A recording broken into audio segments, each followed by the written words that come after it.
Welcome, Hot Topics with Whoopi, Sarah Haynes, Joy Behar, Anna Navarro, Sunny Hostin. And please welcome our special guest appearance by Ben Dallas. Now, let's get things started. Please welcome Ben Dallas to the show. Now, Ben, how can you possibly support a racist like Donald Trump? Well, first of all, thanks for having me on your show, Whoopi. It's an honor to temporarily legitimize this show and boost your ratings with my presence. Now, to answer your question, can any of you name one thing racist that Donald Trump has actually done?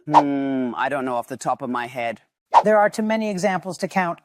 I'm sorry, when is he not racist? Because if none of you can provide an actual example, then you might want to shut the up. Just so we're clear, all of you just made my point for me. Not one single example from any of you. However, since everyone here supported Joe Biden, can I ask you that same question? Because everyone in this room supported a guy who co-authored the 1994 crime bill, which is responsible for locking up more minorities than at any time since the Jim Crow era. But wait, there's more. Joe Biden also gave the eulogy to a former Klansman, Senator Robert C. Byrd. He also said that if you disagree with him, you aren't black. So how can any of you defend this? Okay, next topic. Okay, that was fast.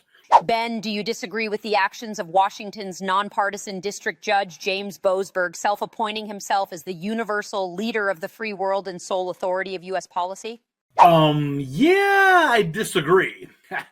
Probably because I'm not from North Korea, though. Now, the President of the United States has an obligation to protect U.S. citizens. Call me crazy, but I don't think allowing foreign terrorists, murderers, and rapists to roam free in our country will make us any safer. In fact, some people might even suggest that paying their medical bills, their housing, paying for their food, basically the Democrat platform for 2020, may even incentivize and attract more terrorists into our country. But I'm sure the people who think that are just right-wing MAGA extremists.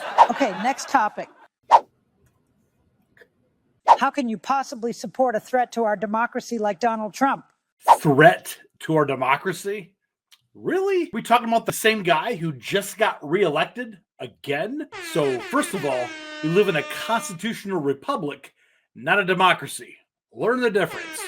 Secondly, at least Donald Trump actually participated in and won a real primary prior to the general election. Now, can any of you say the same thing about Kamala Harris, who was basically chosen by one guy, Joe Biden? Or can you say the same thing about Joe Biden for that matter? Now, if memory serves me correct, wasn't Joe Biden polling close to last place during the 2020 primaries? Then, after losing the first few states of the primary, magically, all of his opponents, they all quit, all at the same time, leaving just Joe Biden and Bernie Sanders. Now that was totally Democratic, if you ask me. Now, what about your other favorite, Hillary Clinton? Didn't the former DNC chair, Donna Brazile, admit to rigging the primary debates in favor of Hillary Clinton, gave her the questions in advance, scheduled the debates at times when nobody watches the debates,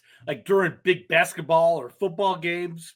It was all done on purpose. Donna Brazile actually admitted it. Now, is that how democracy works? I'll wait.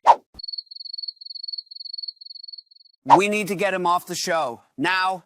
Okay, thank you, Mr. Dallas. Thanks for joining us today. Let's go to a commercial break.